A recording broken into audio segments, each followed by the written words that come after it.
जादुई घड्याळ.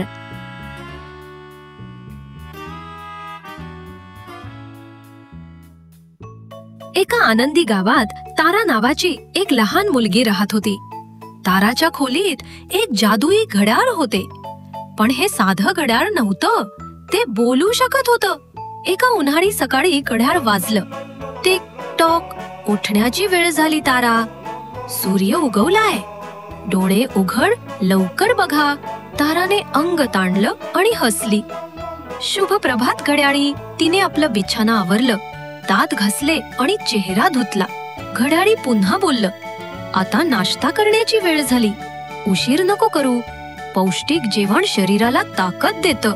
तारा टेबलाजवळ बसली आणि गरम पोहे व एक ग्लास दुधाचा नाश्ता केला.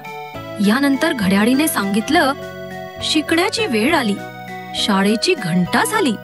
शाळेची पिशवी घे आणि गणवेश घाल. ताराने पिशवी भरली आणि शाळेत गेली. तिथे तिने गोष्टी वाचल्या, आकडे शिकली आणि मित्रांसोबत खेळली. शाळेनंतर घड्याळी म्हणालं, गृहपाठ करण्याची वेळ झाली, आधी गृहपाठ पूर्ण कर, मग खेळायला जा. ताराने नीट गृहपाठ केला आणि मग बाहेर खेळली, हसली, धावली आणि शुद्ध हवेत आनंदाने खेळली. आकाश गुलाबी झालं तेव्हा घड्याळी गाऊ लागलं, आता अंघोळीची वेळ झाली, दिवसभराचा थकवा धुवून टाक. ताराने गरम पाण्याने अंघोळ केली, स्वच्छ पायजमा घातला आणि रात्रीचं जेवण केलं.